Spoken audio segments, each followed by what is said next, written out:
દક્ષિણ ગુજરાતની આર્થિક રાજધાની ગણાતા સુરત શહેરના વિકાસને નવી ગતિ આપવા માટે સુરત મહાનગરપાલિકા દ્વારા આગામી નાણાકીય વર્ષ 2026-2027 માટેનું બજેટ મંજૂર કરવામાં આવ્યું છે।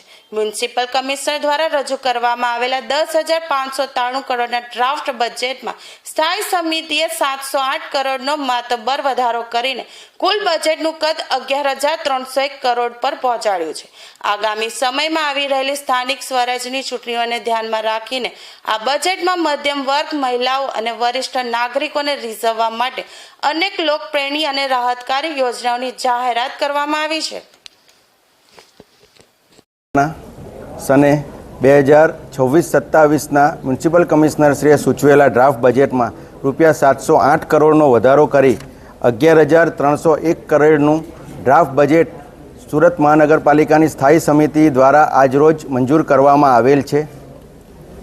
આ બજેટ એક વાસ્તવિકતાલક્ષી બજેટ છે। ગુજરાતના મુખ્યમંત્રી ભૂપેન્દ્રભાઈ પટેલ સાહેબ તેમજ અમારા કેન્દ્રીય જળશક્તિ મંત્રી CR પાટીલ સાહેબની આગેવાનીમાં સુરત શહેર સતત વિકસતું શહેર છે અને આ વિકાસની કેળીને આગળ ધપાવવા માટે આ બજેટ વધુ એક નવું મોરપીંછ સાબિત થશે। સુરત શહેરમાં લોકોને વિકાસની નવી કેળીઓ તરફ કંડારી જશે।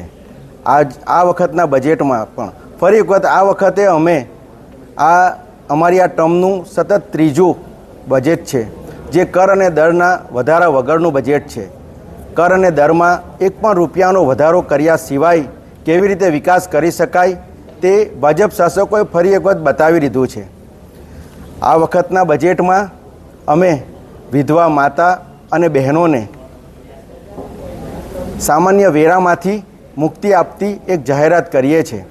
વિધવા માતા અને બહેનો જે રાજ્ય સરકાર હસ્તકની વિધવા સહાય મેળવતા હશે તેનો કાર્ડ બતાવીને આ સામાન્ય વેરામાંથી રાહત મેળવી શકશે। વડીલો માટે આ વખતે BRTSમાં મુસાફરી સુરત મહાનગરપાલિકા દ્વારા વિનામૂલ્યે કરવામાં આવશે। કોઈ પણ વડીલ નજીકના સિવિક સેન્ટર પર જઈને એ માટેનો પાસ બનાવી શકશે અને BRTSમાં વિનામૂલ્યે મુસાફરી કરી શકશે।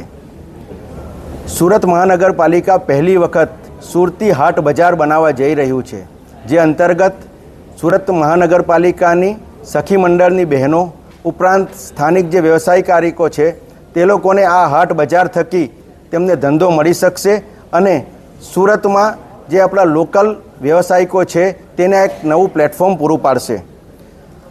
આ હાટ બજારમાં પણ વિધવા માતા અને બહેનોને વિનામૂલ્યે શોપ ઉપલબ્ધ થશે।